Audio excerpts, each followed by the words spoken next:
de chagrin, affaibli par la femme, je souris malin, volante en sommet, tout ce que je peux, car rien n'est gratuit dans la vie. Espoir et plaire bien trop vite consumé, oh sauter les ravages, je suis habité en volo solitaire et triste à nourrir. Oh non, je suis amé, je voulais aussi, car rien n'est gratuit dans la vie. Je n'ai en avenir que la rose étoile, ça n'est pas pour moi. Laissez-moi vous en aller, probablement nous allons faire la brigade.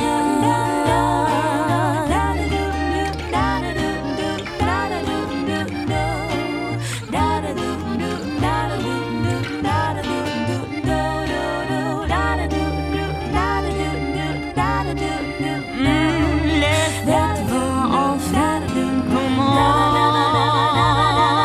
J'ai sauté les bouteilles, fini les ennuis. Je dresse la table dans mes rire. Je suis heureux à l'idée de ce nouveau destin. On vit à me cacher et puis on prend fond le festin sur mon chemin.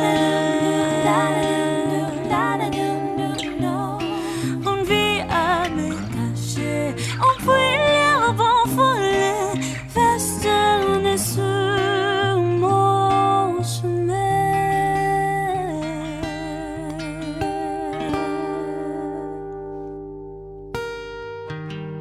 Hey everyone, welcome to Goots' Isn't He Pod. This podcast is actually dropping on Christmas Day. So, Alex, Merry Christmas to you. And I see Merry Christmas right back to you, man. Yeah. Happy holidays, happy Kwanzaa. I think that's in 2 days from now. Yeah, Kwanzaa. All right. Yeah, that's the week. Anyway, but I want to say thanks to everyone listening. Today we are covering Ratatouille. And Alex Simmons, I picked him as a guest because let's just get into the movie a little bit before we get into the Alex Simmons. This movie, I think, is a very realistic depiction. Besides the fact that there's a talking rat in the movie, this is a very realistic depiction of the restaurant industry and how toxic the kitchens can be and how toxic like that industry can be, and it almost celebrates its toxicity. And all during the quarantine, Alex has been making statuses about, we need to improve the restaurant system. We need to improve how servers are treated. And all his friends in the restaurant industry in the comment section is like, what are you talking about? I like being abused and taken advantage of. You're crazy. So I thought he'd be a great guest to talk about the restaurant industry, Ratatouille, and all the different things. Because it is kind of a fucked up, almost like a abusive industry, as I'm sure you can agree. Well, I think there's a lot of inequalities and like structural problems built into it and built into the business model. And after serving tables for like 10 years in New York City, I saw the same kind of patterns repeating over and over again, where I kind of realized, it's slanted one way for people who look a certain way. It's stacked a little better for people who look another certain way. And like front of house, those really cushy like front of house positions where you're pulling in like $1,000 or like $1,200 a week or something, they go to certain people who do well in that system, but not everybody who works in that system is doing as well. Yeah, I know you managed the West Side. I managed Caroline's. The only job I ever had was working at Caroline's. Right. And I managed there from 2005. I was answering phones, so I managed it from 2005 to 2015. Oh, word. And I look back and I did not enjoy working that job. I thought it was it's almost like I tried very hard to not make it a toxic atmosphere. I tried very hard to make it like a positive, upbeat, because it's a comedy club. I mean, like, I don't know, like, it would be kind of hard, like, if I was managing a 5-star restaurant, like this place in the movie Ratatouille. I feel like, then you could kind of have to always be uptight. You kind of always have to be, but this is a fucking comedy show. David tells on stage talking about jerking off. That's true. Why are we, like, acting like we're running, and I almost feel like owners resent it when you try to be like, hey, this isn't that serious, just gonna have fun with this and get through the day, I feel like then the owners and the people above you push back and try to like make it even more toxic on you. They almost, so, and then it trickles down because they would beat the shit out of me mentally. And then like a waiter makes one problem and I'm like, why would you do that? Leave me alone. You know what I mean? Like, you get what I'm saying, right? Yeah, well, I mean, definitely something I've learned in management is to try to avoid that chain of yelling. And I actually made sure always to put it down on my notes. I would at Westside, after I would meet with the owners, and at Don't Tell Mama, after I would meet with the owners, I would always be taking notes of things they wanted me to do and so on and so forth. Mm-hmm. At the end of that meeting, I always jotted down at the end of the pad, don't be a dick to the servers. Like when I'm passing these notes on to them, don't suddenly yell and take out the frustration of being spoken to by your boss to them, because you're just going to inform the environment and just try not to get into that chain, because then they know when it's going to come. Yeah. Oh yeah. And the funniest thing, like this was like the big lesson they tried to give me. The vice president there at one point, he said, I saw you were telling somebody good job. He goes, never tell anyone good job, because because right now that guy's not doing a good. I think he's doing a mediocre job. So if you tell someone that their job at mediocre is okay, they're never going to get better. You have to tell them, yeah, you did this wrong and that wrong. Oh, so that's just terrible. And I'm just like, I was like, and then the minute he walked away, I was like, good job. I said, good job. Like, I made a big announcement. But we'll get into what the fucked up restaurant industry, and I want to relate it to Ratatouille in a second. But right now, let's get to know you, Alex. Thank Alex, you produced and you did stand up. How long did you do those things for? Well, I like to count from different times, but like I've always been like a funny, kind of rambunctious, hyperactive kid. So when I was 9 years old, I lucked out through a connection with my dad had, or my mom had, through like a work acquaintance. I managed to get on the Late Show with David Letterman at 9 years old, and I just kind of exchanged witticisms with him. So counting from then, I've been doing it since I was 9. But like around 2004, 2005, when I was in school for getting a BFA in acting, I kind of got caught up in stand-up. I took a class at my school with an alumni, actually, Kelly Lynn, who you may or may not know. She's done stand-up in the city and stuff. Okay, for a second I thought of a CW actress. I was like, oh, is she La Femme Nikita? Okay, she's a comic. All right, cool. No, she's a comic, and I did one of those like new talent nights at Gotham, and this was like right when I was about to start my senior year, I think, at Adelphi. So then like kind of school took over, and I got more serious into school. But then in 2015, when I was looking for kind of like a way to stay active between acting gigs and like restaurant gigs and be more creative, I started booking comics at bars in Williamsburg, and it kind of panned out. I really enjoyed it. I think that's where I met you. Yeah. Yeah. You did a show I was running in the West Village in the basement of a tapas bar, if I recall correctly. Yeah, there was also there was also a bar in Brooklyn. I think I saw you once. Maybe that's where I met you and you booked. Yeah, that was down at Kilo Bravo. That was more of an open mic kind of situation, if I recall. But yeah, we exchanged information, and I had you on one of my shows, and I loved producing so much and like really crafting the lineups. I felt like a combination of a chef and a DJ. That's what I think booking comedy is like. Yeah. So like I just really got into that, and then the opportunity to work at Westside came along, and I just snatched up on it because I had all this like waiting tables, hospitality experience. And how long did you work at Westside? I was at Westside for about like 6 or 7 months or so. Okay, cool. And did you like working there? Yeah, I was actually, I was gonna say, because the way you talked about Caroline's and stuff, I've worked a lot of hospitality jobs, and I would say the ownership of Westside Comedy Club was probably the first owners that I ever met that I really wanted to work hard for. Like once I was working a hospitality job that was related to something I was passionate about, like comedy and stuff, I woke up every day like, oh, I want to go to work. I want to do a good job. How can I be better at my job? It was a totally new experience for me because I'd been used to waiting tables most of my life to support myself. And, and you're absolutely right. There's so much rampant mistreatment of both front of house and back of house people in restaurants. It was a new elation to actually look forward to going to work every day. Yeah, because those people are pretty successful. Believe it or not, those people were not managers. They were servers at Caroline's. It's a husband and wife that owned that building, right? Yeah. Eugene was a really cool guy to work for because I could sense his passion, and his passion made me want to be passionate about it too. And he had he was not like what you were talking about at Caroline's at all. He kind of told me, he's like, you encourage them and make them feel valued and like they're doing well, and it makes them just want to hustle more and make more money and so on and so forth. I guarantee you he learned what not to do from Caroline's. I guarantee you. Oh, it totally sounds like that from what you're describing. Yeah, and like I was always upfront that I enjoy managing, and then I said it on a podcast. What's that? Oh, Keith and the Girl. Keith and the Girl. I don't know if you ever heard of that one. Mm-mm. Okay, well, good. Stinks. And then they got mad that I said it. Well, you know what? And then they banned me right before. Cause remember, I was running a show there, and I was like, well, there's no secret. Yeah. I didn't like being the manager here. Wasn't a fun job. And they got upset because I think you're supposed to just say how wonderful they are 24/7. But now it's my own podcast, so I'm gonna say whatever the fuck I want when we get into it. Let me ask you a question. How was your childhood? What cartoons were you into? Video, movies, Disney shit? Well, it's funny I'm on a Disney podcast because, like, at an early age in watching cartoons and TV, I was actually aware of the differences between stuff that was Disney and stuff that was Warner Brothers. I kind of recognized that, especially, I guess, in the Saturday morning cartoon block and maybe in, like, the after-school TV block, those brands were competing. So, like, growing up, I loved the Bruce Timm animated Batman series. That was my jam. That and the animated Superman series, anything animated superheroes when I was a kid, was pretty much my ticket. That Batman show just really changed the game. I don't think people understand how much that changed the game and how much. I think that's kind of what Batman was popular, but I don't think they just nailed the dark Batman. But I sometimes think people take the wrong lessons from that show because they always want to go darker with him. Yeah. And it's like, no, that Batman still had a heart, but they just nailed what Batman is. And I think that's what made him so big, was that mainly that show. Absolutely. I mean, I love that show and also the Superman show have made contributions to those characters in the comics. Like the whole thing of Mr. Freeze and his wife being sick and trying to save her and everything. That was all fabrication of the cartoon show. The villain was much more simplistic in the comics.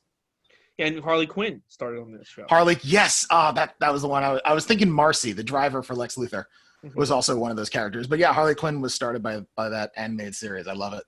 Oh yeah, that what a great character. That kind of changed everything. Yeah, and, what were you gonna say? Oh, I was just gonna ask if you've seen Mask of the Phantasm, right? You've seen the feature length animated Batman. That's so good. That is great. I only saw it once. I kind of got mad because my dad wouldn't take me to see it in theaters, and then I got he wouldn't take you to see it. Oh no. Yeah, it's just in a weird time of year where I think he was really busy at work because it was Christmas time. Yeah. And we didn't go see it, and so I always sometimes if I miss something that I wanted to see when I was a kid, I kind of not resent it, but I'm like I don't watch it as much. Right. So I've only seen it once, but I gotta watch it again. I really loved it. But there's some weird things with certain movies where I'm like, I didn't get to see that when I was, so I'm not going to watch it. Fuck you. Like, I take it out in the movie. Yeah. No, I know what you mean. I actually, in preparing for the third season of Star Trek Discovery, I was rewatching Star Trek Discovery's first and second season. And my dad, who sadly passed from lymphoma in 2017 when the first season came out, he and I were watching the first couple episodes together. And unfortunately, he got a little sick and he couldn't keep following up with the show and stuff. So starting the show was actually kind of painful because I was like, oh shoot, I'm remembering some things about when I first started this show. That are coming back now. No, I totally get that. That was like, Coco. Did you see Coco yet? Oh man, I have it bookmarked on my Disney Plus. I really want to check it out. Well, Coco is about death and life in Mexico. My dad's from Mexico. And when the movie came out, he started the process of dying. Well, not like he started. They're like, I'm gonna get into this dying thing. No, I hope not. Yeah, and I avoided that movie until this summer when I was getting ready for this season of the podcast, and I'm glad I did because if I seen it while he was having a stroke, I think that movie would have would have had to go in a mental hospital after seeing that movie. So I get what you're saying. There's certain things you avoid, and I avoided it until this summer, and it was still really, it hit me like a ton of bricks. Are you into Pixar? Are you big into Pixar? Yeah, I remember seeing Toy Story in theaters, and I remember seeing A Bug's Life in theaters, and I remember thinking to myself, oh, this could be what animated movies were from then on. Like I watched all the Disney second Renaissance movies, like the ones in the 90s and stuff. But seeing Toy Story for the first time, I've always followed Pixar. I've always enjoyed them, and I know a fair amount of trivia about them actually, because I wrote about them in school once. So it's actually. Yeah. I appreciate them as an animation studio. I think they're both successful commercially, but also innovators and improvers upon the technology, like Lucas or Spielberg or any of these special effects people. I think they deserve that kind of recognition. Oh yeah, well they do. And believe me, they give it to themselves. I don't know if you watch some of the documentaries they made, but I'm sure they do. I just focus on the movies they give us. I don't like to see. It's A very little much self-patting. Yeah. look how great look how awesome we are. But they deserve it because they did change the game, especially changed children's entertainment, and they've changed. I mean, and again, we might be talking about the old days, but so many kid movies come out in movie theaters now and make a ton of money, and I think it's because Pixar. And I think there were never any sequels in theaters, and now you get up to Madagascar 15 or fucking Despicable Me. What is that up to 77,000? And they all still make money, and I think that didn't start until Toy Story 2. This movie, though, so had you seen Ratatouille before I asked you to do it for this podcast? Yes, I had seen it digitally. Like, I think I downloaded it, or I think I saw it on like Netflix or something. I didn't see it in theaters, actually, and I think the reason is it's like 2007, right? Yeah. Yeah, so I was probably either working, getting ready for my freshman year of college, or I was in the middle of it and I just wasn't seeing movies, and like it just completely blew past my radar. Yeah, I Go didn't see on. it in theaters. The concept kind of was like, I don't know if I want to see a whole movie about this. When back then I was like, I don't. Yeah. How long can this concept go? Like the rat is telling the guy how to cook.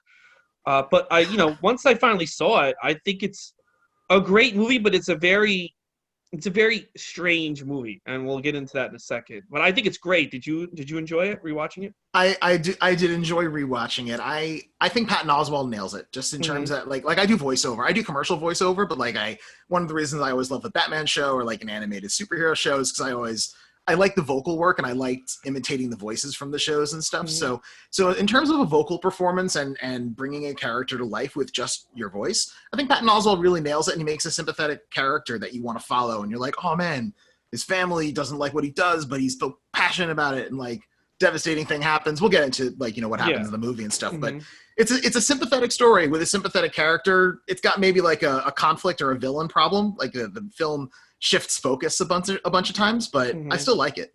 I think it's a solid Pixar film. No, it's very solid, but it's very adult, and I don't think kids get a lot. I think kids might have enjoyed it. Like, if you were like 6 in 2007, maybe you had a good time seeing it. But there's so much here that's more for adults and more for people that have worked in the service industry than it is for a little kid, that I'm just like, this is what I would have said if I was in charge of Disney. If I saw it, I would like, hey, this is a great movie, but who exactly is this for? That's what I would have said. Like when, like, I don't think we can sell Ratatouille. Maybe they do. Maybe I'm completely wrong, and they're sold out of Ratatouille dolls at Disneyland right now. But I'm like, I don't think we can sell dolls off this, a storybook. It's about a rat. I mean, it's about a rodent that people associate. Now, granted, the movie handles that pretty well, and like a rat that wants to be a chef is an ironic thing, and that's something you can play with. But it's, at the end of the day, it's still about a rat. It's also about French people and French stuff, and I don't know if this was before or after the whole French Freedom Fries. I think it was before. Yeah, Freedom Fries. It was before Freedom Fries. Okay, yeah. But it was still. Yeah. But still, like, this is trying to be marketed to a movie trying to be marketed to a country capable of a Freedom Fries BS like movement or something. So, it's about a rodent. It's about French food, and like, maybe some parents just kind of skipped it. Well, I know it made a ton of money, so that they didn't. But I don't know. I don't ever see. Did it make a ton of money in the U.S.? Or yeah. Did it? It did. Okay. This was back in the day where Pixar could have put out. We're gonna have John Goodman take a shit for 3 hours. Yeah, well, because they had done Finding Nemo. I almost said Finding Dory. They almost did. They had just done Finding Nemo and The Incredibles. Yeah, you're right. They had earned Cars, which was Cars. I hate Cars. Yeah, I get why they're pop. I get like why it's popular because it's little kid design. But kids love Cars. Yeah. The Cars movie, dude. That first Cars movie is 2 hours, and I'm just like, who the fuck? I mean, I guess it's okay. Parents keep it on for 2 hours and the kids like distracted, but like, who the fuck wants to watch a talking car movie for 2 hours? Plus, just like I'm a huge sci-fi guy, and like I think of media and movies and TV in terms of like building a coherent universe. Like, I know not everything has to be like the Marvel Cinematic Universe and stuff, but like if a story stops being internally consistent, it's like background music getting in your head and like, oh wait, the background music is terrible. Like, you shouldn't be fucking up the background music. But if I'm watching your movie and I'm like, so these cars are like people, and do they have little baby cars, and like, do they have hands? Like, it's weird. I was just like, how's this whole civilization built on cars? I don't know. It took me out of it. Well, like, the buildings are like clearly buildings for human beings. Yeah, that's what I'm saying. well, why did the cars build it? Like, I don't know. It would have meant a lot more thinking, and I think they only thought it up to a certain point, and they were like, "Who gives a shit? We're gonna market it Yeah. mainly towards kids." Yeah. But Plus, the older, weren't they just like copy pasting it over a Michael J. Fox movie or yeah, something? stock Hollywood, yeah. Yeah, But that's what I hear on the internet. Yeah. the more you get in, the more you like watch that movie as an adult, and the more you like look at the stuff in the background, and you're just like, who is who designed this world? Because it wasn't a Yeah. car. And did we all die and the cars like mutate because of a nuclear bomb or something? Could be. I mean, It's just very weird, and it kind of raises so many creepy questions that it kind of takes you out of the movie constantly. yeah. Because I mean, it's yeah, because the second movie it's all real countries. It's Germany, Italy, Japan. So there are countries, but why do the cars have Japanese accents? Why do the cars have German? I don't none of it. It's all very weird. again like well, it's just bad internal Mhm. storytelling, bad internal world building and consistency. Yeah. And it's one of those things that takes you out of it. Like I know everyone likes to rag on JK because she's like a transphobic like piece of shit now or whatever, but like Mhm. I don't like JK because I think the Harry Potter books are badly written. She has terrible internal world building in those book series, and every time you open up a new book it's like, well, here's a ton of shit nobody fucking told Harry, and this is like, like the fucking folk tales in the last book. It's like, all right, nobody told this to Harry. Nobody told this folk tale that every wizard is born knowing. Like, give me a fucking break. Well, here's the thing with those books and those movies, and I thought this was deliberate, and then she completely ruined it. She just proved she's an idiot with Fantastic Beasts. Is that Yeah, if you notice, America doesn't have much of a presence not at all. in these Yeah. stories, except for like during one game they have some American wizards. And my theory, and I thought this would have been a hell of a movie. My theory is the wizard world does not want to let the United States know about this. And the reason being that they're afraid that, you know how we always have to be number one and we're like, we always want to be the best military. They're afraid that the United States is going to take over the wizarding world and basically weaponize it.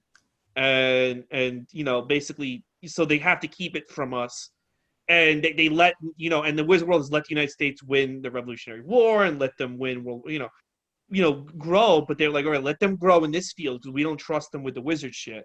That makes a And lot of sense. yeah, but it gets blown apart because of Fantastic Beasts. I don't know if you saw those movies, but I'm not a fan of any of the like. I like the stage play, the Cursed Child, but other than that, I don't like a lot of the post Harry Potter continuation. Fantastic Beasts, the wizards all are running around fucking 1930s, 1940s New York. Yeah. So I didn't see it, but I'm like, oh, there goes my fucking theory. Yeah. But my idea would have been that the United States finds out about this, and they're like, why the fuck aren't we more included in your stupid wizard fucking bullshit, this Quidditch and all this stuff?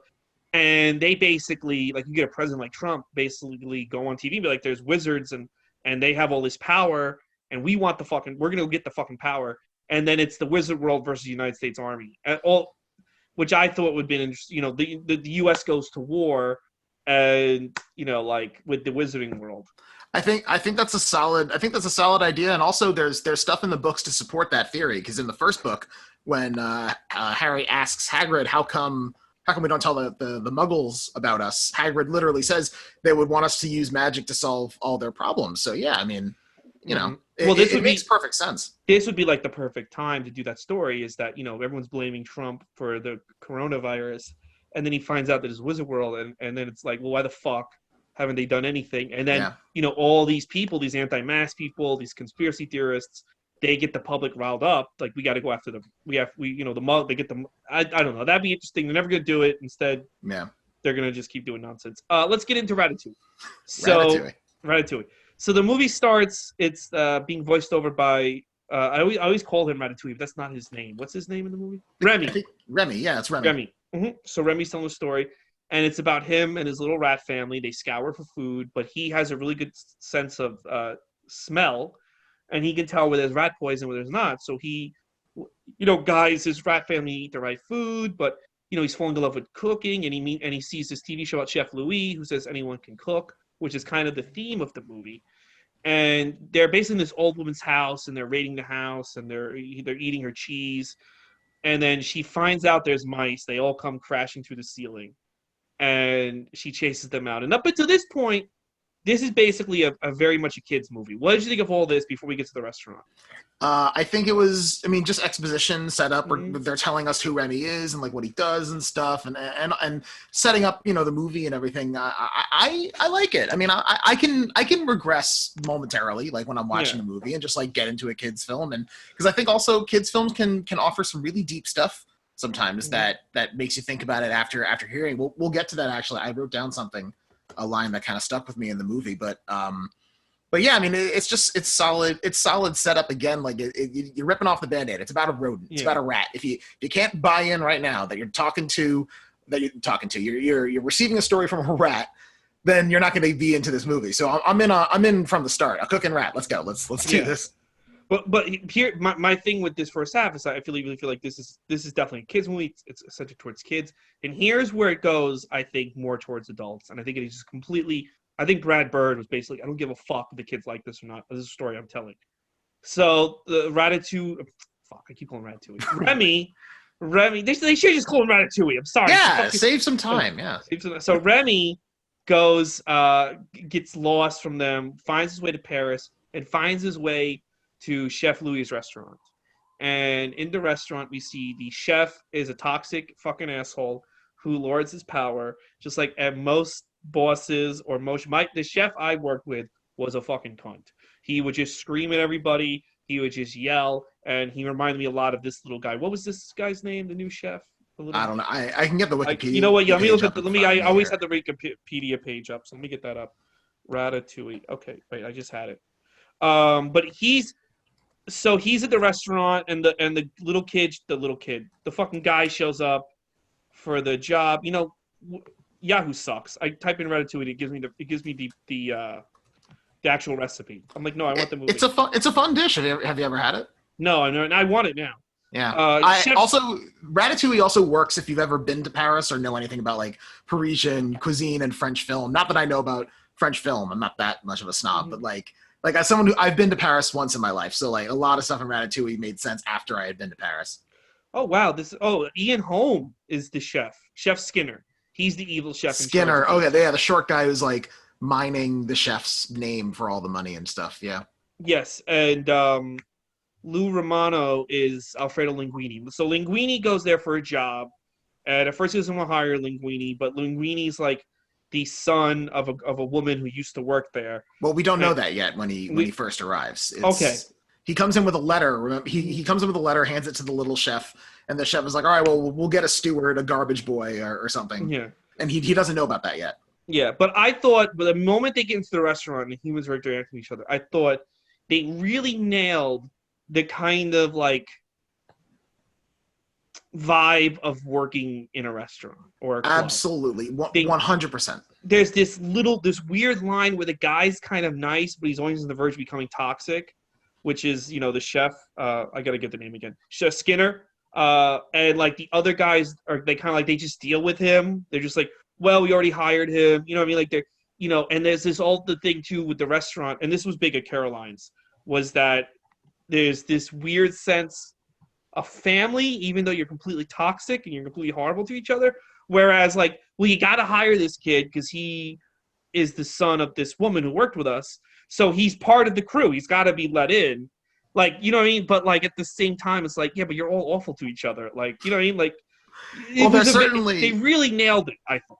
Yeah, well, there's certainly a weird cast of characters, and like I'll admit most of my experience is front of house, so I've never worked in a kitchen, but I've met a lot of chefs and I've spoken to a lot of chefs, and they're from all over, and they got a whole spectrum of experiences and stuff, and like different stories to tell, and like it's and there's a lot of camaraderie in the restaurant for sure, but like the chefs are definitely a cool breed. They're like another echelon of human. Even servers don't have the kind of badass like profiles I've seen in like chefs. Oh, my chef was a big loser. He was, and all his guys were kind of like, but I didn't really deal too much with the kitchen. But every now and then I had to, because they'd be yelling at the waiters too much, and then you'd have to be like. But there's always like a weird. Did you have this where the chef could kind of just go ballistic, and I couldn't really reprimand him, even though it would almost be to the detriment of the workday? Did you have that? I had kind of just had to stand there if it was him. Yeah, I've worked in places where the chefs had a lot of pull with the ownership, or they were part owners. That's actually like in most restaurants, if you're serious about being a chef and serious about like cooking and being the one that sets menus and like decides how a restaurant's going to run, you become part owner of a place. So that way you can set the menu and do whatever you want, basically. And I've worked in places like that where there was a part owner who was the main head chef. And yeah, he could yell, he could scream when he got frustrated and stuff. One thing the Ratatouille doesn't really talk about is just the prioritization of the guest kind of trumps everything in a good, well-run restaurant. So no matter how toxic anybody is to each other, or to like from management to lower management, or management to low-level employee or something, if you're doing something in the name of serving a guest, it's almost never a bad idea and never frowned upon. Wow. See, I've had situations where I've told people like, get out of my face. I'm bringing this to this table because this table asked for it. You can bitch and moan at me about how I got it. If I reached into your thing, got your oil or whatever, I'm bringing this to the table. You yell at me later. And they were like, all right, go do that. Then come back and I'll yell at you. wow. That's definitely happened. So sorry, I'm cracking up like an idiot. No. See, I didn't have that. So, there would be a show going on. Yeah. And the chef would yell. And you're right. I kind of had the feeling like, I had the same feeling, and that's what we were told. Like, the show trumps everything. So as long as like, you may be having a horrible day at work, but as long as like, I don't know, like Dave Attell's happy on stage and people are laughing at him, that's all that matters. Like deal your toxic shit later, right? Oh, yeah. The first and last word from everyone who supervised me at West Side Comedy Clubs, they were like, any high profile comic who comes in, walks in and walks out happy. Alex, you make that happen no matter what the hell else happens that day. Well, yeah. Well, even if it's like, like someone their first headlining gig, or like they're producing a show, like, someone like a Shiva Mace, just think like you have to make sure they're happy above everything else. But the chef would just yell, and I go in the kitchen like, there's a show going on, and like, especially when someone's bombing, you can hear it. There's a show going on, and no one's laughing. I don't care. These waiters need to respect me. Yeah. And I would just be like, wait, isn't like this like. Or he would like not bring out all the food. Like sometimes he would just hold tickets. Really? Yeah, because he was like, you're like shocked. He would hold tickets. He's like, I'm not ready yet. I'm not ready. And it'd be like, you'd see people for dinner at 5:30, and then at 7:30 we have to bring them into the room for the 8 o'clock show. And at 7:30 they don't have the food. They'll get the food when I'm ready. I'm not ready. Wow. These are things that I couldn't address, and I would go to the owners. And I'd be like, this guy did this, that, and the third. And they'd just be like, oh, he knows what he's doing. They just let the chef do what he wants, and they just say trust the chef and just kind of even though it was at the detriment of the guests that's why it was frustrating because I get it, like the chefs, his guys are his guys. He's gonna represent them, and the servers are my people. Apparently, I only have one server by the way, at Chef Louis' restaurant. I haven't seen any other single server, and I want to get into how people. This movie, by the way, shows me how most people in power look at servers, and we'll get into that, and how most people look at servers. Well, yeah, because I want to talk about how people see servers and why I think this is leaning into what's going on with the coronavirus. But what was my whole point of this? Okay, so there's no front house manager, but like I got it. Like the chef, I'm not going to reprimand a cook. I'm going to let the chef do it. But at the same time, the chef and the cooks are disrupting the show, and people are not getting service because of them. Yeah, well, I mean, like the manager should be able to be like, "What the fuck are you doing? Get to work." Absolutely, and that's just shit flows downhill. It all starts at the top. The fish rots from the head down. Whatever the phrase is, like if the manager over you is like, yeah, just deal with it. That's the guy. Then like, there's not much else you can do. You just got to go out and try and make sure the guest is as happy as possible. But it's weird. It's weird that they would let a chef set the pace like that and let a chef just ignore like orders and just make them wait. Yeah, they always did that with chefs, which was weird because it's like, the chef can set the pace of the food, but at a restaurant you're serving only one master. People are eating and leaving, right? Well, at a comedy club you are serving a ton of different masters. You are serving, people are eating, people are drinking, people are seeing a show. There might be tech that's involved in a show. There might be, and so as important as a chef is, it's important. Remember, people don't have to order food at a comedy club. Not at all. It's just like 2 drinks. Yeah. Yes, they have to order 2 drinks.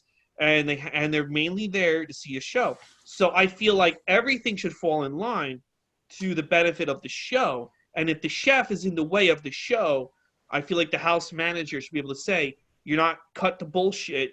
This is not a regular restaurant. You're not that important. You're interfering with the performance. Calm the fuck down.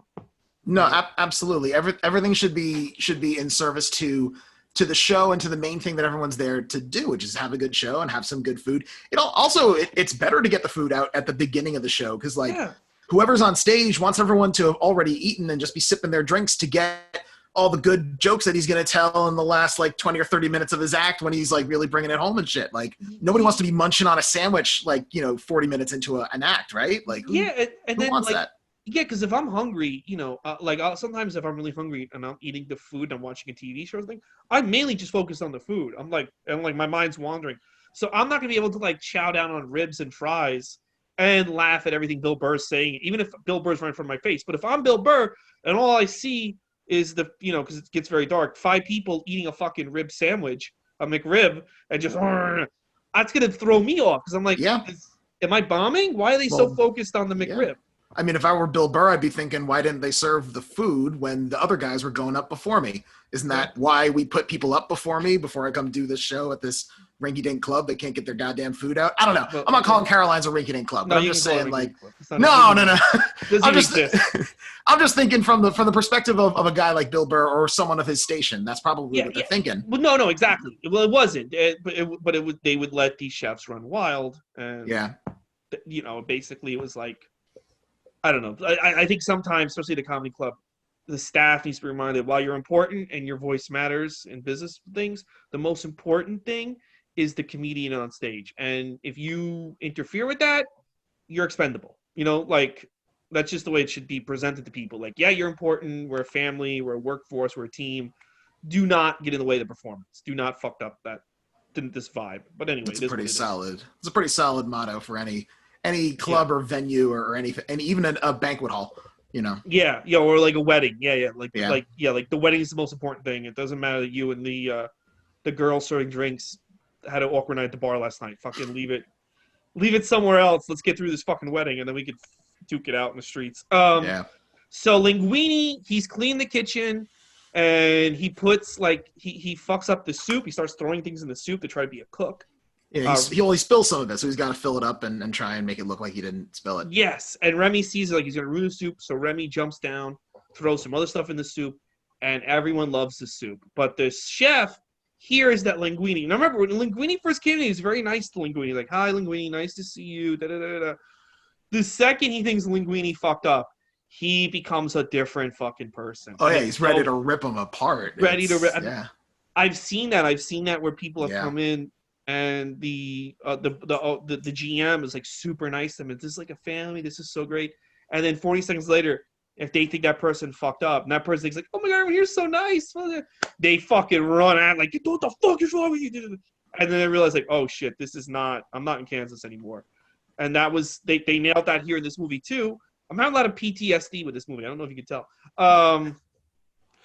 But then everyone likes the fucking soup. And the girl who's played by Janine Garofalo, I don't know if you noticed that. That's Janine. Wow, she has a really good French accent. That was pretty good. Yeah, I was really surprised that was Janine Garofalo, but it is. It tells him, make him a chef. He's, they liked his cooking. You have to make him a chef. So they make Linguini a chef, and they tell Linguini to get rid of Remy. He goes to Remy. Somehow they start communicating, and they decide they're going to start cooking together. What did you think of Linguini? I kind of did not like him. Yeah, he's a really passive protagonist. He doesn't really make a lot happen. He's just kind of like, he's just there to be Remy's, mech armor. Yeah, and he's literally fucking Gundam Wing Chef Edition. Like he's just piloting this dude under his hat. And he's kind of like very dopey. I don't know. He's like almost annoyingly dopey. Like I kept waiting for him to kind of like smarten up or be more assertive. Yeah. I mean, I spent half the movie thinking it was David Schwimmer. Like, let's get real here. Like, it's some other guy. It's this James or Lou Romano. Yeah, it's Lou Romano, but the guy sounds like Ross from Friends when I'm watching this damn movie.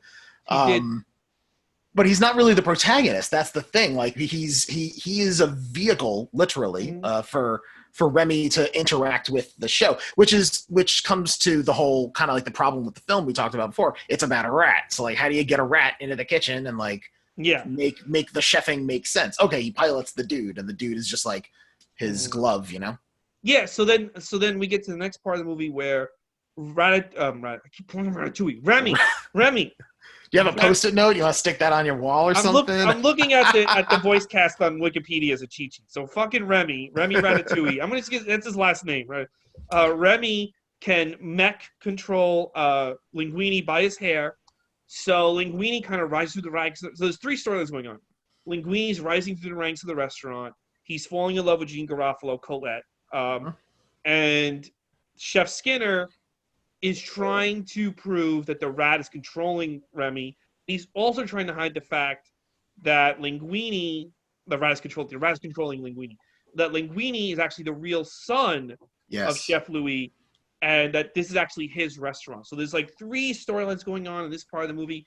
I thought this part of the movie was kind of exciting. It was really revving up. I enjoyed this part.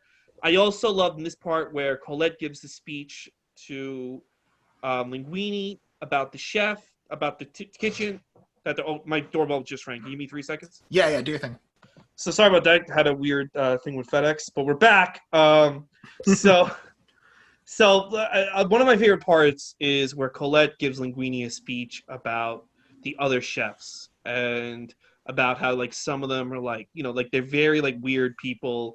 One of them was in prison, and again, this is a kids movie, and it's like one of them was in prison, and one of them led a revolution. They don't know against what, but he lost. And she's like, we're all kind of like outcasts and miscreants, but we're family, and you're part of that too. And that reminded me of I worked at Caroline's for like 6 months, and then I finally went out with the waiters, and the waiters were all like kind of like one waiter was breaking down like how they're all misfits, and it was kind of like the same speech. You're part of this crew now, and you're part of, and there is like a camaraderie and a family thing to a restaurant that I like.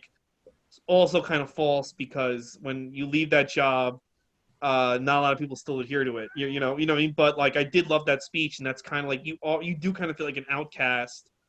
You kind of feel like an island of misfit toys at a restaurant sometimes, and I don't know. Absolutely, there's like a Dirty Dozen. Yeah, there's a Dirty Dozen feeling to it. There's a I almost said Rugrats, but I want to say like there's a mess, not vagrant, a vagrant feel, a roguish feel, like there's like you're on the fringes of society working with the restaurant people. It's like it's us against the world almost. Mm-hmm. Now you want to bring up another speech Colette gave about how to be a proper chef. Do you want to talk about that for a second?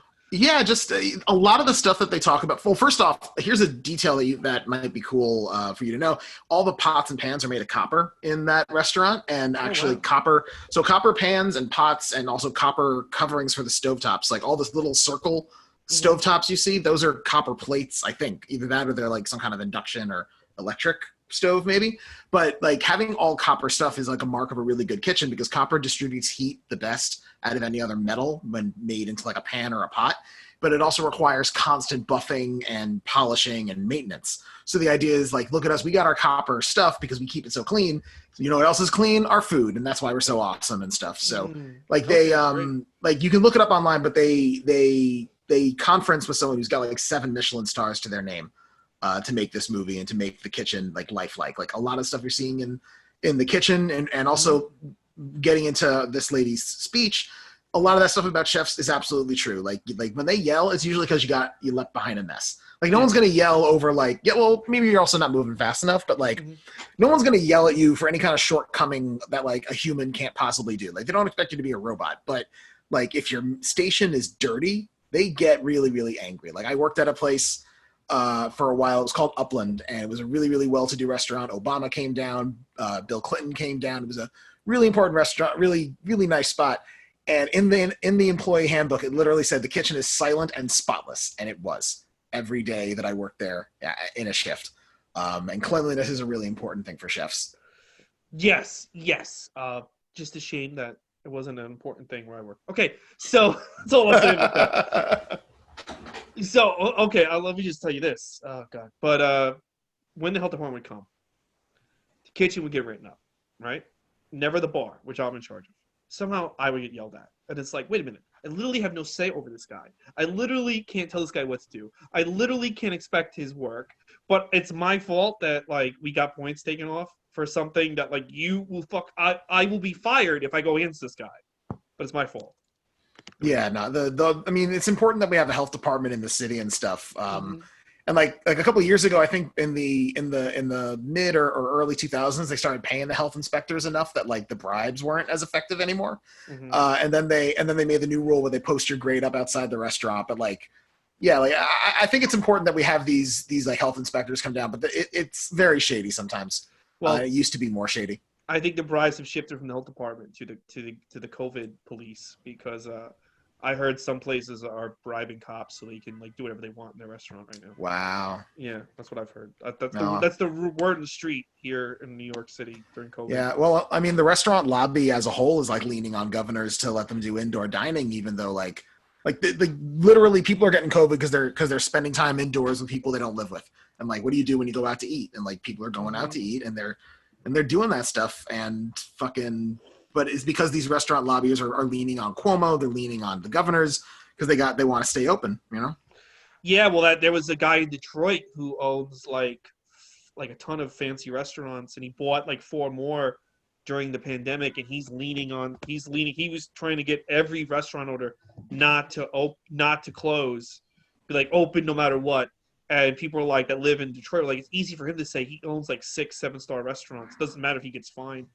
But yeah, like major corporate restaurant groups are going to coast. They're going to be fine. It's the smaller places. But some smaller place is supposed to back this dude up, and it's just like, a lot of these restaurant owners are showing their true colors. I love when they play dumb. Like, I don't understand why people can go to the park, but they can't eat in the restaurant. Well, because the virus can be distributed more in a restaurant than out. But I don't understand. Like, they keep doing that bullshit like that dumb devil's advocate. No, you understand. What you really want to say is, I don't give a fuck. I want my restaurant to stay open and do whatever the fuck I want. Yeah, I mean, it sucks not to get super political on your podcast, but no, it's okay. It'd be great if the federal government would just give everyone enough money to stay home for a while. They never really did that from the jump. They bailed out airlines, they bailed out banks. They got nothing for us. They're just too busy helping their friends. Yeah, it's and depressing, It's kind of like fucking disheartening to hear like even with comedy clubs or restaurants, their argument is let us reopen. Okay, I'll tell you this right now. I don't know a lot of people who want to go out and sit indoors. So let's say the governor tonight is like, you know what, even though these numbers, and because right now, as we stand, we record this on the 10th, the numbers are skyrocketing here in New York City. So let's say that, today the mayor and the governor are like, we don't give a fuck. Everything's reopened. Broadway, the comedy clubs, the restaurants, 100% capacity. I don't care if people are dying in the street. We're never not closing them again. Have fun. Here's the deal. No one's going to come out. So you're going to open up your restaurant, have a full staff, have whatever the fuck you're going to do.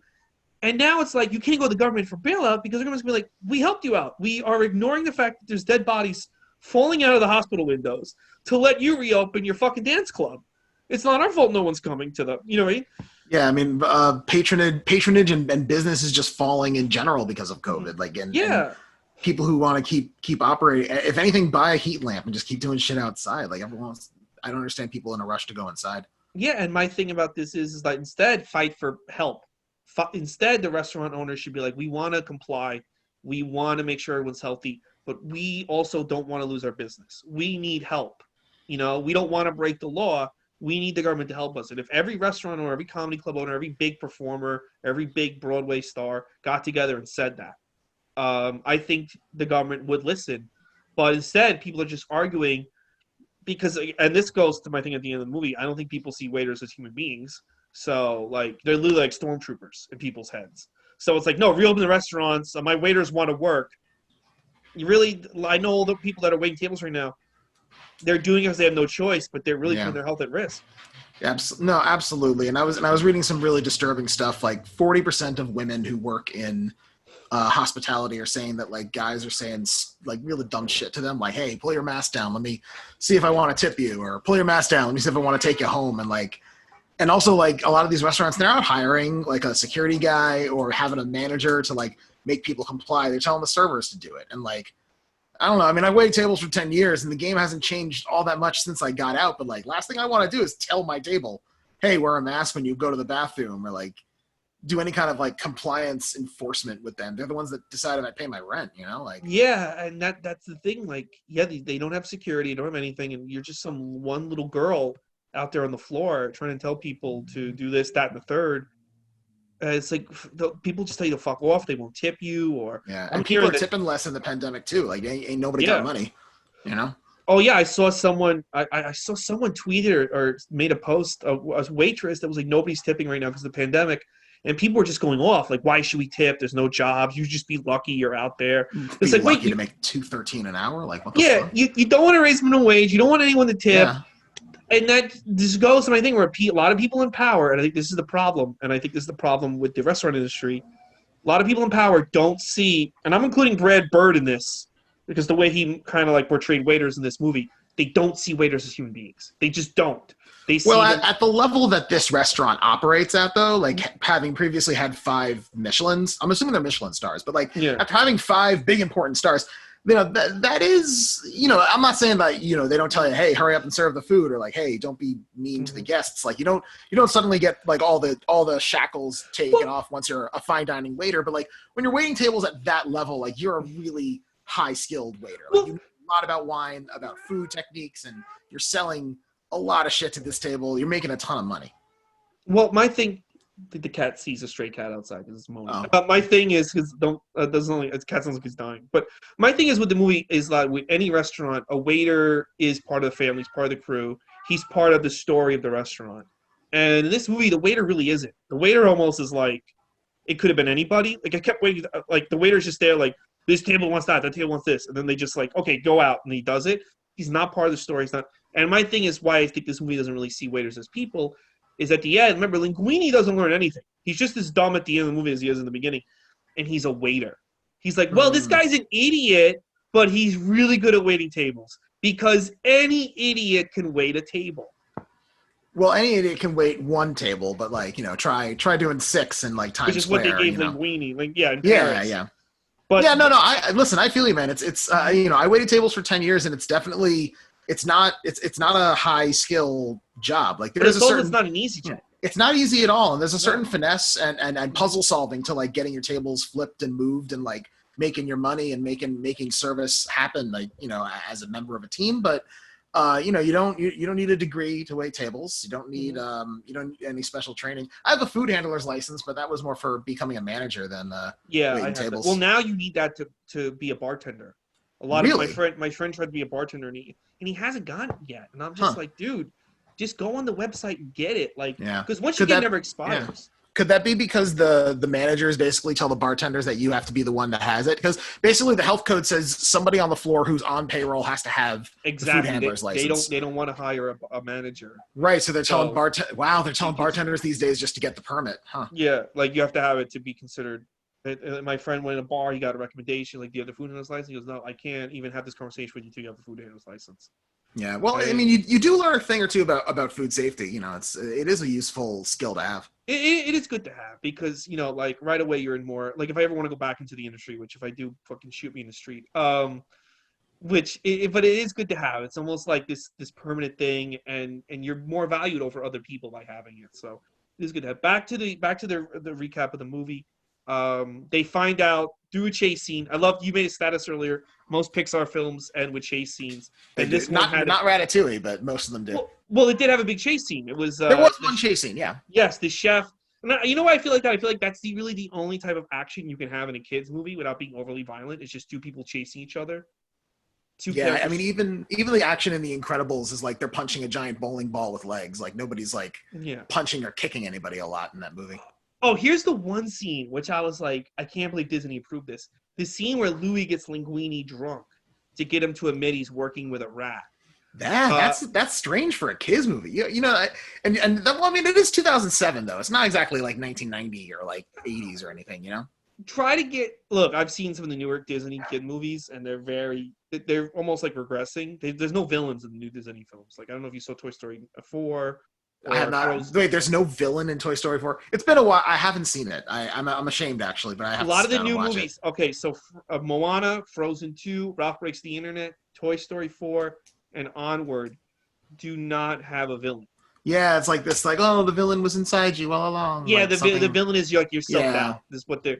And I kind of feel it's a conscious decision on Disney's part. So I think if you tried to, like, I don't know, if Pixar was like, in this scene a character gets drunk, they would be like, yeah, in this scene you're gonna go fuck yourself. Rewrite that, please.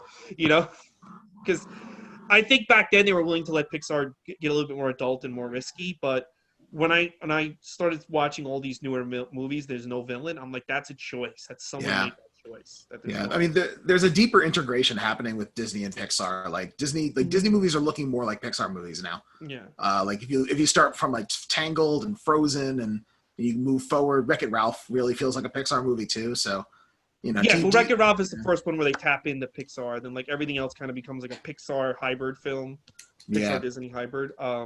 Yeah, because back in the day when we're talking about 2007 and the early 2000s, Pixar films felt very different from Disney films. It was a very, very different feel. And now as you get closer, like this shit like Brave and shit like I'm not saying shit, but even like Onward, kind of like the studio styles are blending now. Yeah, the last Pixar movie that really blew me away was Inside Out.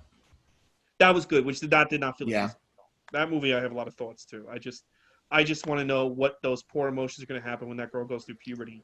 The film kind of skipped over puberty and sex and jerking off and all that weird shit. When she starts masturbating, the shit that those poor characters are going to have to deal with. Lands they're going to pop up. Penis land, and there's no way to do a puberty movie unless you outright lie to everyone or you fucking go X-rated. There's no way to do a puberty film. Or you're like James Cameron trying to do a Spider-Man movie in the 90s. Oh yeah, I read that script. That was brutal. Yeah, wasn't he going to use like the powers Peter gets as like just a giant metaphor for puberty or something? Or? Yes, and also the end of the movie, Spider-Man's big catchphrase is "Go fuck yourself, I'm Spider-Man." Like that. He really says that in the movie. Wow. He wrote "Go fuck yourself" or "I'm fucking Spider-Man." And that was supposed to be like I think the way it's framed because he does it right before he kills the villain. Was supposed to be like the big moment, like I'll be back. It's like I'm fucking Spider-Man. What? No. Raimi knocked it out of the park. That was a good first Spider-Man film. Why don't you suck my dick? I'm like trying to think of the awful lines. What's up, cunts? It's Spider-Man. Like we're gonna put this on T-shirts and everything. Wow. Gonna get this at Target. So Linguini gets the restaurant, and he starts getting full of himself, and Remy resents it. And this part, I was like, I'm like Remy. He kind of can admit a rat's doing this. Like, come on, dude. You have to have a little, like, common sense. But Remy gets mad that Linguini's taking all the credit. He takes over the restaurant. Chef Skinner gets thrown out. And now the big Peter O'Toole's character, which is the Anton Ego, who ruined Gusteau's restaurant years ago, he's going to come to review the place. And he is, like, this notorious, horrible human being critic. And they all start freaking out about that. I was kind of surprised they wrapped up the kind of Skinner storyline so soon. Exactly. That's what I mean when I say the movie has a focus problem. Like there's three different like resolutions, 3 different enemies, 3 different conflicts in the film, which is just kind of it's unfocused. It's jangled. You know, like the kids are probably stopping. They're not paying attention anymore once the chase scenes are done and stuff. Yeah, because now he does kind of like he's still trying to like kind of fucking ruin the rest. He calls the health department. Yeah. But they're kind of they're kind of like now the focus is on this critic who's kind of always been in the background of the film, but not a main focus. But now suddenly he's the main focus. So Remy and him are falling out. Linguini goes back to the restaurant, doesn't know what he's doing. Everyone kind of yells at him. Finally, Linguini reveals to the crew that it was a rat telling him what to do. And everyone leaves. Everyone just abandons the restaurant. All these people who worked there for years are just like, we're leaving. Which is wild to me that they would just give up on the play. It's family, family. And they all just leave. Well, I mean, their father figure leader died and their dick uncle was in charge for a while. And then they got rid of the dick uncle. And now it's this kid who gets his marching orders from a rat. I mean, what would you do? Yeah, that's true. Everyone leaves Linguini, and then this is my favorite part. This is where I think the movie kind of takes the next level. All the rats come back. He resolves. Now all of a sudden, like him and the dad resolve their problems because the dad's issue with Remy, they just ignored for hours upon hours in this movie. Now they're back. All the rats decide to help him cook. They make ratatouille for the chef, and this is my favorite scene in the movie. For the critic, they give him the ratatouille.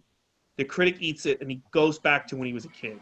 Yeah. And suddenly you learn more about that character, and that character's more interesting than anyone else in the movie because you can see he was a kid and he was hurt by something, and you don't know what it is. It could be people were mean to him at school. It could have been like his dad was mean to him. You don't know what it is, but you automatically feel really bad for this kid. And the whole time you're like, this guy's a snotty twat, you know? And the mom gives him Ratatouille. The mom's there for him. And then he goes right back. It cuts right back to him in present day. And he then you realize, like, I don't know, it's a perfect moment because it makes you feel bad for this character who you didn't care about at any point. He becomes interesting. And it reminds you, yeah, like good food does bring back great memories, you know? Yes, like, taste and smell are really strong linked senses to memory. And like smelling something that you haven't smelled in a while can take you all the way back, and you can just completely like disassociate, fade away, and just relive a memory in like a nanosecond. It's amazing. Yeah, and like that moment, like that, the first time I saw that moment, because I was just like, whatever this movie, and I'm gonna look like an idiot right now. But I started crying at that moment when it went back to him at the table. And he's like, just like, it was such great animation of that critic, like realizing he's eating the best thing he's ever eaten. And in that moment, they made me buy that this rat is as good of a cook as they're telling us he is. Like, and then he asks to meet the chef, and Linguini takes him back to meet Remy. And this is another great moment where they don't show you that they just have Remy explain to what Linguini did, how they explained it to the critic. You just watch what the critic, the critic's like, what he's, how he's taking it all in. And then this leads to my other favorite moment in the movie, his review of the restaurant, which is such a great speech about criticism. And I almost feel that was Brad Bird shitting on critics. Oh, like, totally. Yeah. But that speech is like nails. Like, I think some of the problem, I think that speech is a better, you know how some comedians are mad when they get criticized, like, like cancel culture. Totally, That speech of Ratatouille says more about cancel culture, although I don't think cancel culture is a big thing. I think at the time this movie was made, I don't think there was any cancel culture really happening yet. No, but this speech does more for the points that a lot of comedians try to make about critics and about like, and I thought it nailed it, like, we're kind of cowards, critics and stuff like that. I thought it really nailed like the heart of criticism. I don't know, what did you think of that speech? I loved it. I think it definitely speaks to an essential truth that the people who dare to create are always going to be, I don't want to say a cut above or an echelon above, but are always going to be braver and are always going to be more bold and more daring than anybody who makes their livelihood not out of creating, but commenting on the created. Yes. That's actually pretty eloquent. I kind of like that. Yeah, I liked it. And you know what? And I think Brad Bird is right. It does take more balls to create, even if you create something shitty. It takes balls to make a film like Batman v Superman, the worst film ever made. Oh God, that whole for one glorious minute, I felt like WB was gonna get it together, and then the whole thing it went from Dark Knight to Batman and Robin in like 2 seconds. I think AT&T owns Time Warner. I think they're making all the. I mean, I think I think putting all the movies on HBO Max was a good move for the future of basically entertainment. With all of the agents and managers might not like it, but I don't know if AT&T or Warner Media are going to survive it. AT&T might have sacrificed Warner and DC to forward where movies and entertainment's going. I mean, yeah, you'd think they could just cut a couple of checks to the directors and actors that they promised like some profit sharing to, and just say, hey, we're going to pretend these movies made $1 billion each. Here's your payouts. They're going on the streaming service. Now, whatever checks they got to cut now are going to be more expensive than if they just cut the checks before that announcement. Did you read the Hollywood Reporter article about it where Nolan shit on them? I follow some YouTube movie pundits, mostly the scattered remains of Screen Junkies. And I listen to them like radio sometimes. So I heard Nolan just like went off on Warner Brothers and all that. That article is interesting because it's not just Nolan; it's also the agents and managers. Basically, it was almost like reading like the mafia being like you didn't shake all the right hands during making this deal. And basically, they were like the main point of the article, and like I want to say, like, let me ask you a question.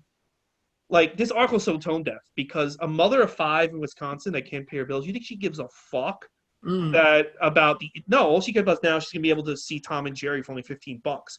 She have to spend $1,000 to take her fucking kids to the movie. She can keep the kids entertained for a good price while she's struggling to make bills because this economy is not going to recover right away. Absolutely, and also let's not pretend that the cinema model of distribution for films wasn't already showing its cracks. Yeah. They were starting to charge more and more for tickets, more and more for food, trying to bully people into getting subscriptions and stuff, and the movie studio, but also the movie studios. Come on, how much profit sharing and bonuses do they have to give Robert Downey Jr. to make the theaters keep having to get more and more out of their cut? Like it's all connected, and nobody was thinking about the people spending the money to go to the theater. They were thinking about everybody but them. They had a good scam going. They had a good scam going. I'll give them that. And I have to admit the other. I'm saying on this podcast I scream to the hills how Pixar changed animation. That's why there's so many animated films. The other reason why there's so many animated films is that you have 3 kids. You are buying 4 movie tickets to all these movies, and you're buying snacks because kids aren't going to. You can't say to a kid, it's really expensive for popcorn. We'll just eat later. Yeah. No, you got to give the. And you might be paying for parking, to get out there and shit. Yeah. So then I realized, wait a minute. The reason why we're getting the Croods too, is it's part of the fucking scam. It's part of the we're going to make you drag out your kids to these fucking movies, and we're getting all your money. You had a good scam going, and unfortunately, COVID has sped it up to where, the genie's out of the bottle. And, if you can just sit your kid at home and spend $8 to Disney Plus and watch a movie, that's what most parents are going to do. Yeah. And Disney greased all the right palms when they were putting Mulan on the service. And that's what I'm saying about Warner Brothers. Warner Brothers could have just cut all the checks, handed it off to Nolan and to Keanu Reeves and Will Smith, all their big talent that films big movies with them, pay all those people off and then make that announcement, because Disney... That's what Disney did. That's what they did with Gal Gadot and Patty Jenkins. Yes, they also gave them that. Yeah, they gave them that grace, amazing grace of money. Because Patty was afraid that if the movie bombs, it's going to reflect badly on her, and I don't think it would. I mean, if I was going to hire Patty Jenkins for a project, I wouldn't be like, oh, Wonder Woman 2 didn't get put out in theaters. It's not her fault. The fucking, unless we find out Patty Jenkins was in Wuhan. No, yeah. I mean, I think box office numbers are going to have a giant asterisk for most of 2020. I don't believe it's a mulligan. Just get over it. Let's move on. But you hear what they did to Kong and Godzilla, right? Those guys. Oh yeah. What happened to that one? So Legendary Films is responsible for 75% of the budget of that movie. Right. And Legendary Films got an offer for $290 million from Netflix to put Kong and Godzilla on Netflix this Christmas. So Netflix have a big splash. And Warner Brothers in their contract had the right to say no. They said no. And then they went and did this move without telling Legendary Pictures. So I kind of get why Legendary Pictures is livid. Because it's especially guys, if they bought 75% of that budget. Yeah, we're responsible for 75% of this budget. And we could have got our money back and more. And you probably could have, and now we're all going to lose money because you're going to put it on HBO Max to prop up this. I can see why they're livid.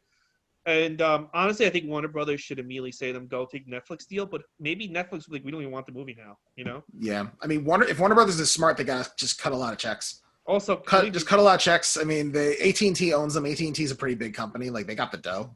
Telling me they don't have the dough. Also, I got to be let me say something else. I don't own Netflix, but if I had an executive that offered $290 million so we could stream Godzilla vs. King Kong, look, I want to see that movie. That ain't worth $290 million just to put on your fucking streaming service. Fire that fucking guy. Where the fuck did they have that? You think that's a lowball offer? No, I think that's way too high. Way too high. Oh, too high. Yeah. To get the rights to Godzilla versus King Kong, I want to see the movie. Don't get me wrong, but I just think where do you have $290 million just to throw at that one stupid movie? That's a budget for a whole other goddamn movie. That's insane. Why don't you just buy the rights to He-Man and make a live-action He-Man movie for fuck's sake? Or Thundercats? What the fuck? They did that 3 times, man. They made three Thor movies. Yeah, fucking make a trilogy based off Visionaries. I don't know. I don't know if you remember that. That was way back in the day. Oh, no, I know. That was in the 80s. Or what's the other one? I don't know. Make a new Transformers movie. I don't know. It's just, what the fuck do you... Anyway, so let's get to the end of the movie. The health department does come and shut them down, but then they open up a new restaurant. And the movie ends with the new restaurant, everyone having a great time, having great conversation. And the end of the movie kind of made me very sad because I almost feel like that's a lost world. The restaurant world is kind of lost. And I don't know. It was like this celebration this scene and this universe that I don't know is going to recover from COVID. What do you think, in your opinion? And we'll get back to the. First of all, I got two-pronged question. What do you think of the movie? How did you feel about the ending? And also, what do you think the future of the restaurant industry is? All right. I think the ending, the whole thing, once they get to the point where the whole movie stops and they're like, the critic is like, show me exactly what you did, and they're like, this is how the rat piloted the human and made all the food. Like it feels like that's the entire movie. That's maybe Brad Bird or just the entire movie kind of grinding to a halt and going, hey, we know exactly how dumb this premise is, and this is how we're going to resolve it. And it's going to be this critic who's the final word, who's the authority, who's the bad guy. We show him exactly what it is, and then we're going to put it all in the critic's hands. And I think it's a cool way to resolve it, because yes, like, you can't have a rat in the kitchen. If there's a ton of rats in the kitchen cooking food, you're going to get shut down. Like, the real world the pendulum's going to swing back. Like, you can only go so far outside what even kids or 6-year-olds are supposed to believe, or adults, you know. You got to swing it back. You got to come back to reality. I think it's a fun ending, and I just like how the guy says, yes, he says that thing about critics, that, you know, the critics are not as brave as the artists, but also I like how he's basically saying, when we say anyone can cook, or anyone can sing, or anyone can dance, or anyone can act, or anyone can tell jokes like a comic, or anyone can do anything like that, we're not saying the experts, like anybody can be an expert, but we're saying an expert can be anybody. An expert can come from anybody, from anywhere. And to get it back to stand-up, that's what I love about stand-up. I love that you can just be a guy who thinks you got some good quips and jokes and some good stuff, and hop on stage and get started, you know, like, and navigate it and go from there. It's anybody can step up to the plate, you know. That's what I like about it. Yeah, I like the movie. This movie kind of like made a very beautiful image of restaurant, like the final scene where the mice are talking at their tables, like the owner, like he's right, Remy is the owner, and he's like sitting at the table. I kind of like owners like that kind of bullshit with their customers, and I always think if I was an owner of a restaurant, I would do that, because I would want people to feel like they were a part of the team, you know, my customers and stuff. Him bullshit. It was a very romantic view of the restaurant, and you know, under the right circumstance, a restaurant can be very romantic, and it can be like a thing like, this is nice, this is a beautiful place I like to go to and spend time with. You know, I used to go to this bar in the city where I knew the whole staff and I knew the other customers, and it's nice. You build a beautiful camaraderie. So I did like that ending. It kind of made me nostalgic for half a second of Running Carolines and stuff. Then I remembered how they yelled at me, and I forgot about that. But do you think we're gonna get back to a place where restaurants are thriving, or do you think they're completely fucked because of COVID? I do think we will get back to that. I think, you know, humans are social creatures. Yeah, we always have been. We always will be.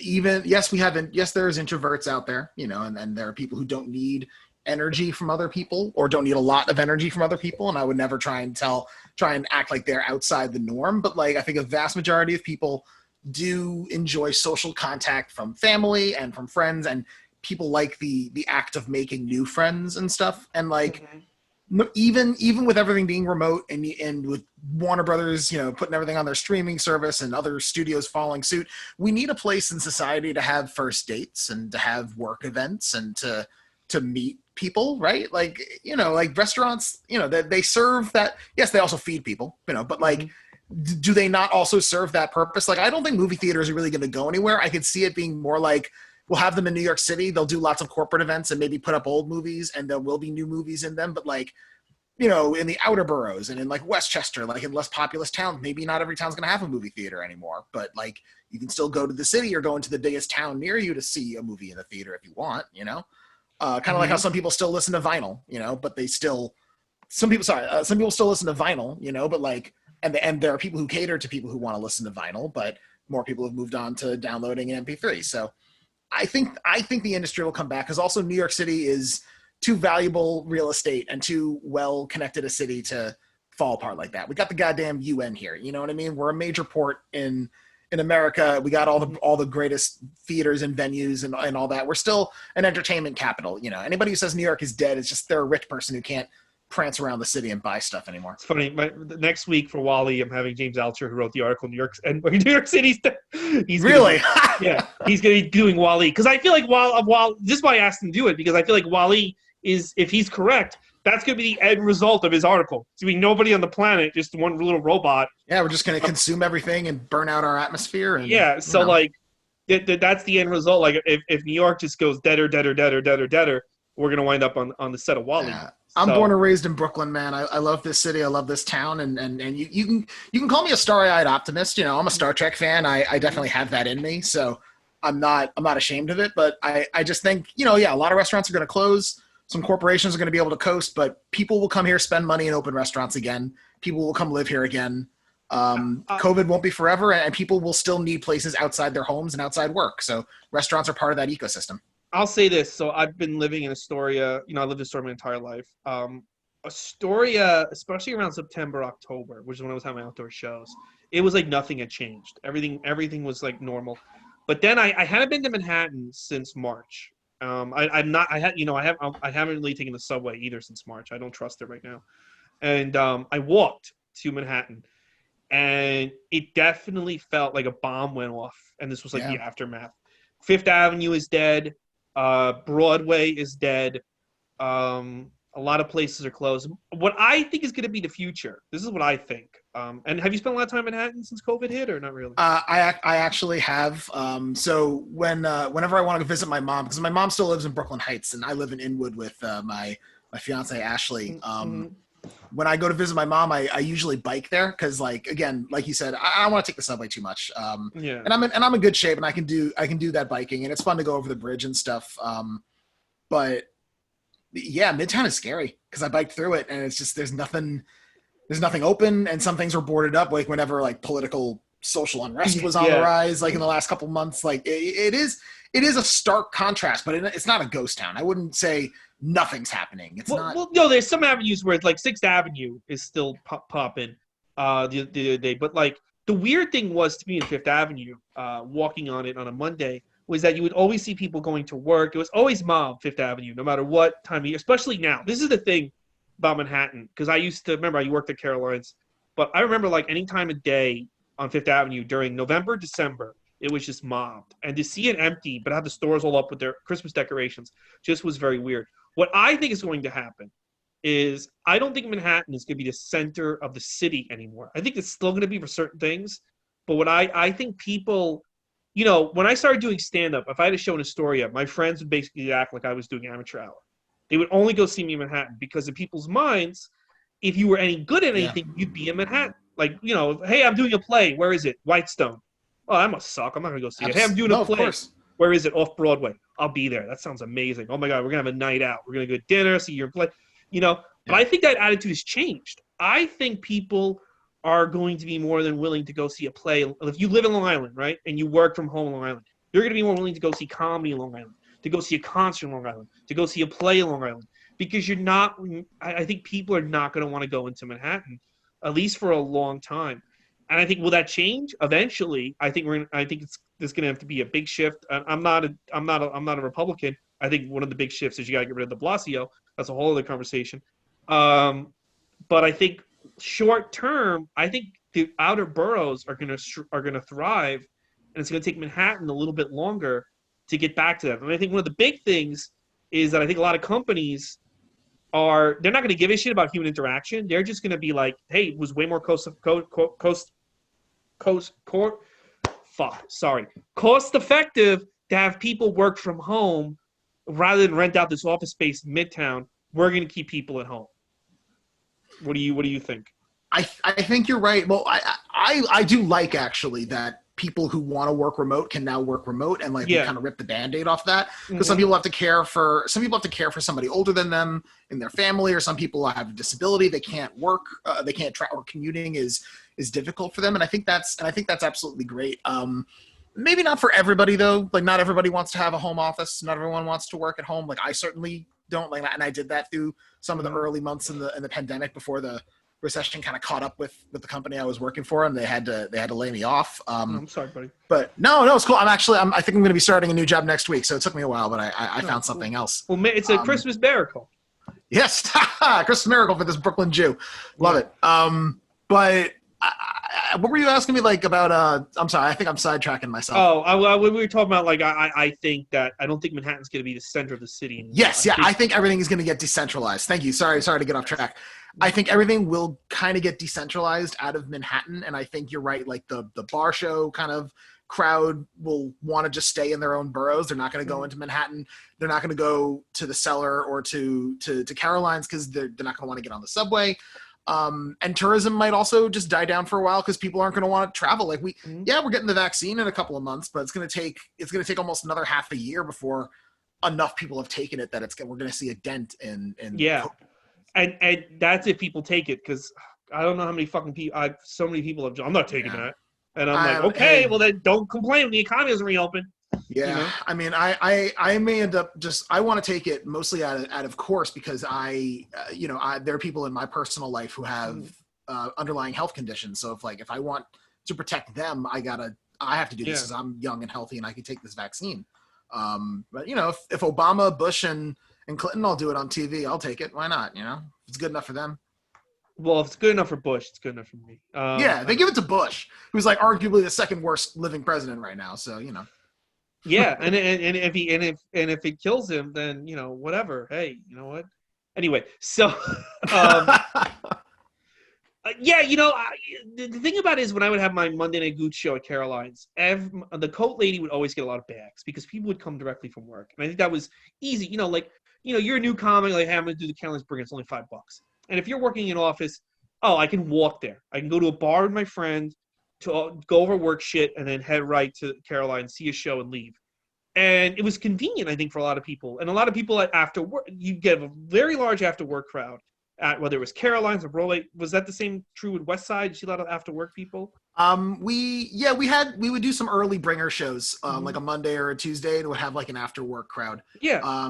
Those were some good shows actually. Early shows brought in a lot of people who they were energized because they were just at work, so it wasn't a passive crowd coming out like for dinner and then a show and they're gonna drink and get sleepy. Like these were people who like they wanted to stand and watch the show. Like they had energy. They had just gotten in from the office, Yeah, they want a show. They want a fast show because they got to get home, get to bed, and go to work the next day. But they're having fun on a Monday.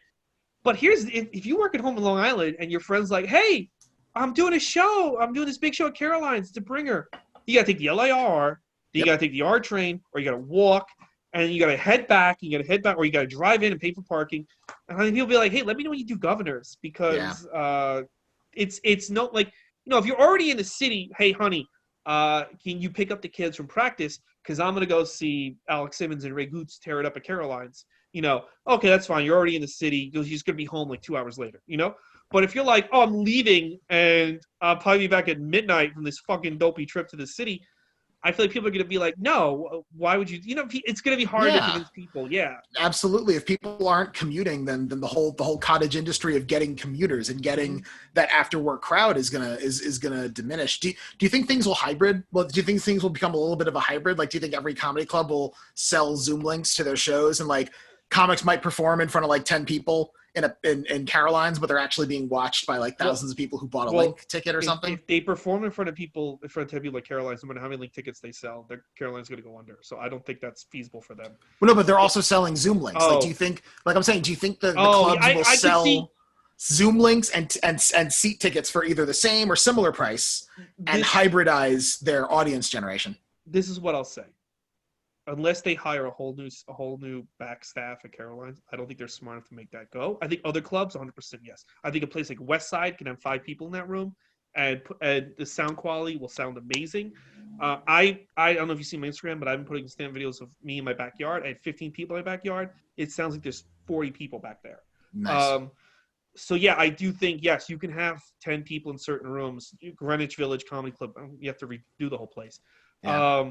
Certain clubs can have like 10 to 5 people in the room and then make money off Zoom links because you're going to feel like you're seeing a show. Yes, 100%. But I do think people are going to rather walk to a bar in Astoria and see those same comics in person than pay for a Zoom link. And I think, comedians, you can get most comedians, dude, like some of the shows I see comedians saying yes to at this point, I'm just like, wow, you guys are really desperate because, like, yeah, I miss doing stand-up, but I am not going to go to some place and perform when there's such a high risk of getting sick. If I get sick and die, comedy's not stopping. Like they're not going to be like, we need to rethink the comedy model. If I fucking fall down dead from doing comedy, in a fucking rat-infested basement in Brooklyn with a gun to my head, you know what I'm saying? Like, but Absolutely. yeah. So like, I'm just gonna get sick, or if I have permanent health problems, even almost worse than dying. Yeah. Because like then my life is fucked. I'll probably get fucked by the government. I'll probably have to go into a home if I don't get married. Like you got to think of these things long term. If your hypothesis is true that you think like local like outer borough bar shows are going to kind of control the I don't want to call it the low end part of the comedy scene, because like I still think people are going to go to Caroline's when Pauly Shore is there, but like yes, no, Bill Burr, they have to have yeah. nothing but big names. Yes, and the same thing with the Cellar. If Louis C.K.'s at the Cellar, I know we all hate him, but if he's there, people will come. No, but I agree with you. I do think like when people want to come out again, you're right. If they're working from home, like they're not going to go into the city to watch a bar show. They're going to go down the block to watch a bar show, and that dynamic might actually happen. Then if your hypothesis is true, then anyone who wants to do comedy right now, instead of risking your life trying to perform in basements and maybe get COVID, like regroup, save some money, scout some venues, and like find something to start like in late spring when the vaccine kind of kicks in. Because then you'll be ready to go. You'll have lineups ready to go, and you'll have like a strategy of like how to capitalize on that.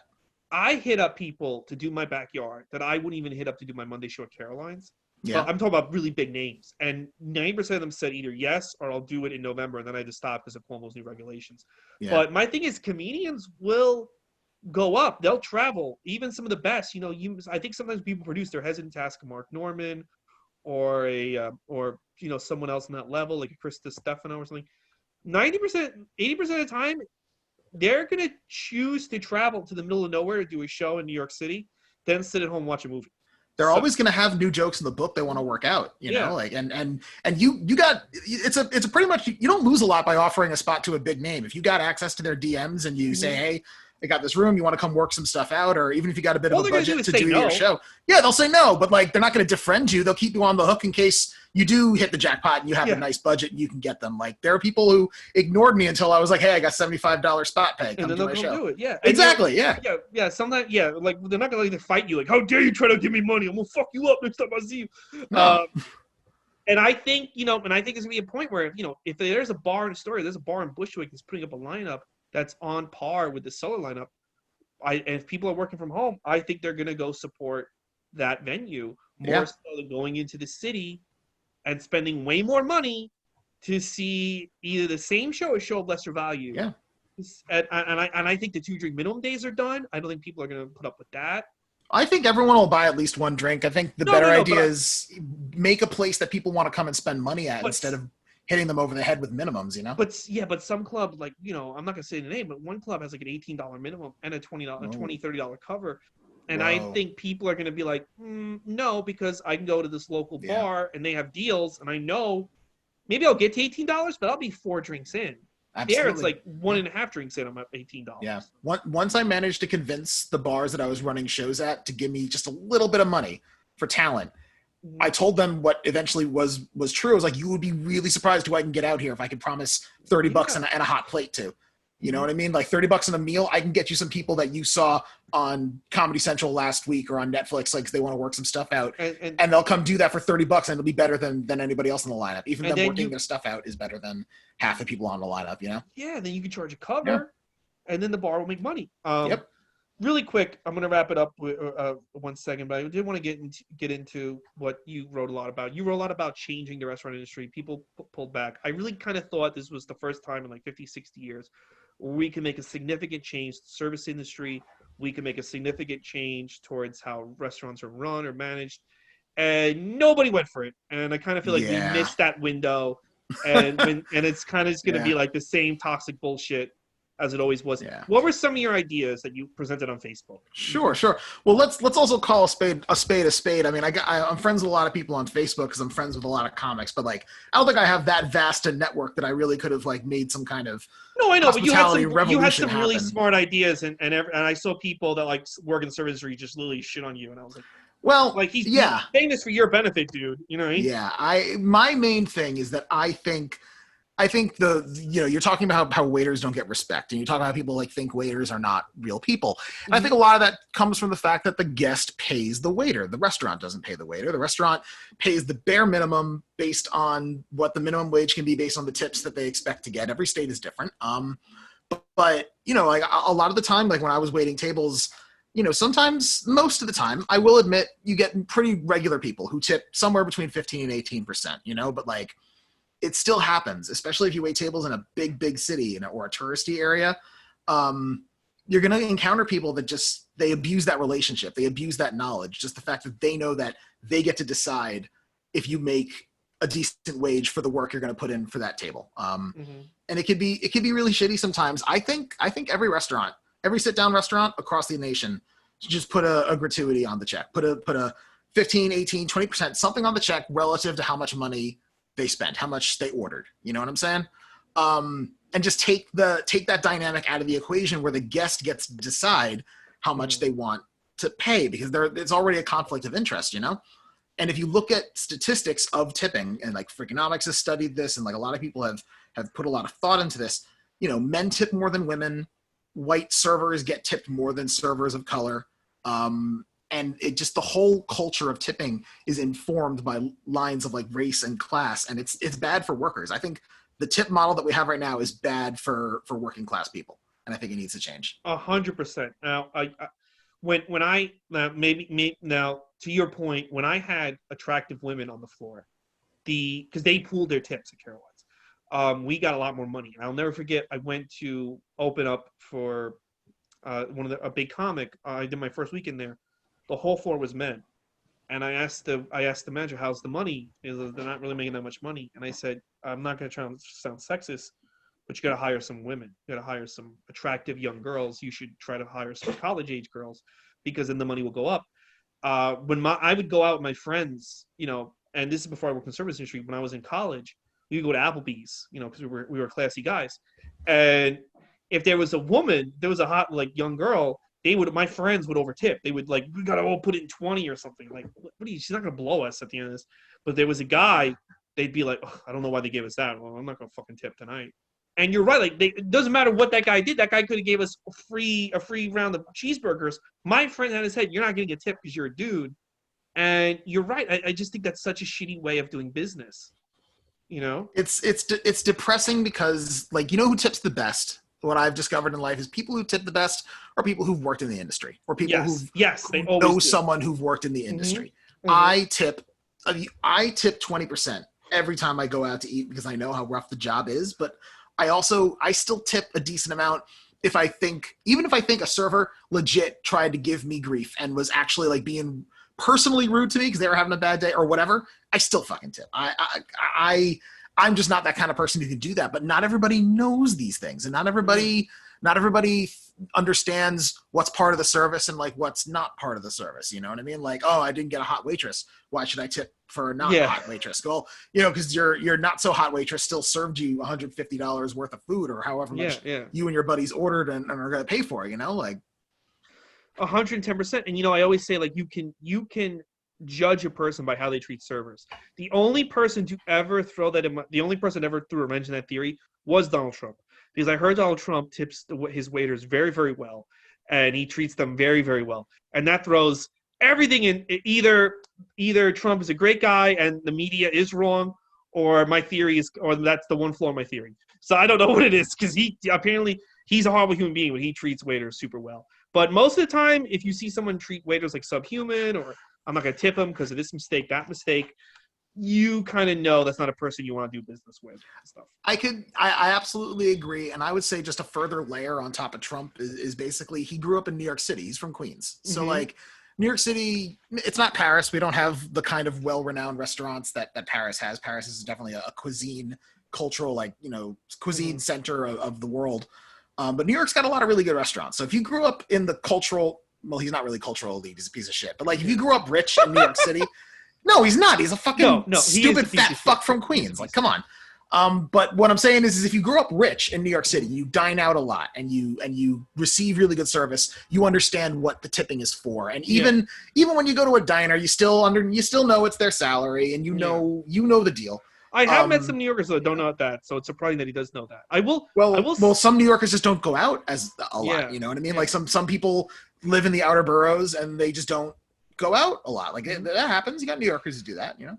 I will say this: if you're a horrible human being and you want to create some business deals and some connections with people, you want people to think that you're a good person, over-tip waiters in front of them and treat waiters nice, so that way when you go home, beat your children and choke out your wife, they won't be able to tell. They'll be like, "Oh, Absolutely. He's so nice to the waiter. I want to go in business with him." And that way, you'll one day be able to become the president and drive 300,000 of us to die. Yeah. So I mean, have the decency to be a piece of shit, you know, in private, not public. Well, I guarantee you, Trump was probably nice to waiters in front of other people. Like, oh, I'll do business with Trump. He seems like a nice guy. And now, that's probably why he was nice to waiters, because isn't that like a written rule in some like CEO handbook? Like, if someone's nice to you but not the waiter, they're a shitty person. So he probably read that and he probably knew. You know? Yeah, and it's a smart move because I've seen people not be nice to waiters while doing business at Caroline's, and I'm just like, dude, you've already played yourself because they know exactly who you are now. You know, but I mean, getting about like hospitality and tipping and stuff. I think the main thing, the thing that I stipulate is that I think tipping is kind of like, it's very random and arbitrary. And like, if you invented restaurants today, do you think they would think of tipping as a model to pay the staff? I don't think so. Like it comes from former slaves working in like inns and like not getting paid, but serving people and getting tips. And it's not a healthy way to pay people. And no, it's not. Yeah. You know what was insane was like at one point, so people, the waiters at Caroline's used to get tipped based off the cover charge and the food and drinks, and then all the cover charges went online, and they were just getting tipped on the drinks. So the waiters asked, "Can you put a mandatory gratuity on?" And it was a battle. And throughout the battle, when they got on, there was a constant threat. If even one waiter fucked up, there was a constant threat to me and to other managers. If they keep fucking up, we're taking this off. We're taking this off. And why is there a constant threat of you're going to make less money here? You know, like why is that a constant? These are the most important people on your floor. They have to get, you know, the only way you're making money, because, you know, the cover charge go to the comedian more or less. The only way you're making money is if these waiters hustle. But you're constantly threatening them that they're going to have to do it for no fucking money. And I don't understand that. Like, you should want your waiters to make every single fucking dollar they can. Absolutely. Because they're gonna work harder. Yeah. And also, like, if we suddenly switch to a model where every server gets 18% or 20% automatically on a check, I actually firmly believe nothing would change. Because the most common argument against this is, well, then servers would give shitty service because they're just going to make money because they don't see these as people. They don't see these as people. Exactly. Yeah. And they see them they don't see them as people. They see them as these like opportunistic, like half beggar, half like servant kind of people. But like, you're still going to want to move as fast as you can. Because one, like, a guest complaint is still a guest complaint. You know what I mean? Yeah.